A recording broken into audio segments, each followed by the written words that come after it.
Hi readers, welcome back to my channel. Lee here, and today I will be giving you my thoughts on Wolf at the Table by Adam Rapp.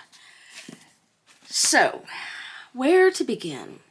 Stephen King on Twitter compared this book to The Women, but darker, and I just don't quite get that comparison. Maybe because it goes across a long period of time, but The Women, despite the title, was really about one woman, Frankie.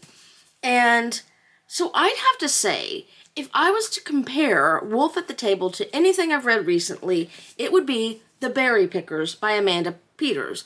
Now, this book is very different in that it's not about a serial killer, but it is about a family saga.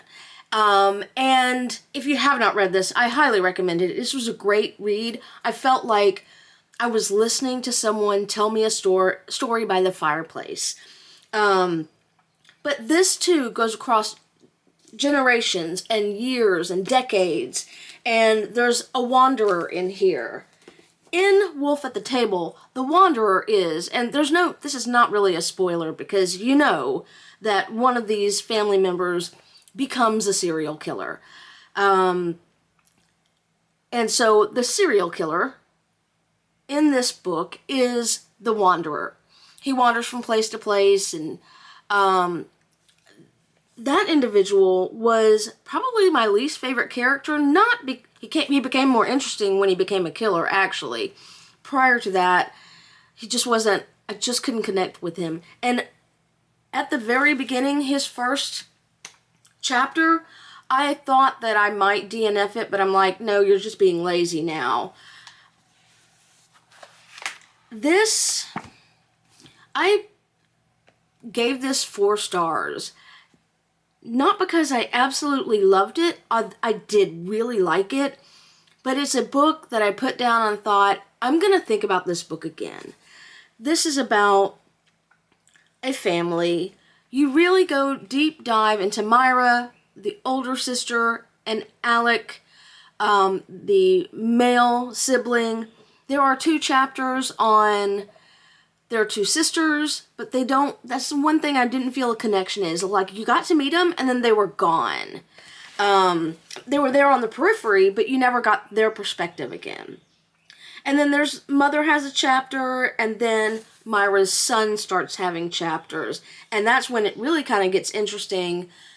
This family has always been nearby to a serial killer throughout the generations.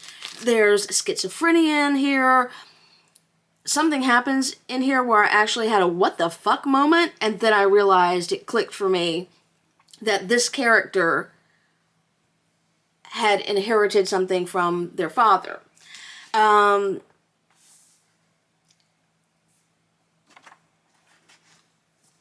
kind of at a loss for words. I really connected with Myra. I really liked her. And I felt like I knew her.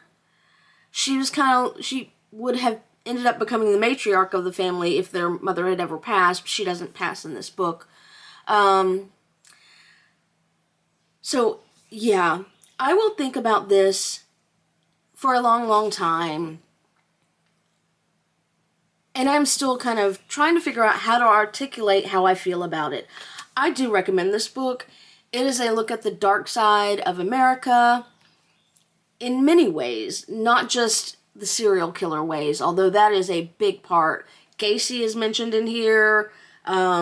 An unnamed serial killer is mentioned at the very beginning of the book. It's mentioned in the dust jacket, and it's just throughout. There's one serial killer character in here that I'm not sure who it is, but I'm like, it's on the tip of my tongue. Anywho, very dark, great way to start May, and I will think about this for a while. I'm not sure it's going to be in my top reads of 2024, but we'll see. You can't see it back there, but I had a little pile of top reads, and I've already taken one off because I don't remember as much about it. I really loved it when I read it, but it is faded. The Women is in the top reads of 2024. It has not faded. Rewind. My memory of all the details of the book has faded, but my memory of how this made me feel has not faded. So I will see at the end of the month where Wolf at the Table stands with me. And that is all I've got. Thank you for watching my channel. Thank you to new subscribers out there. Welcome. I hope that you enjoy this, and if there's anything you want to hear from me, let me know. Happy reading!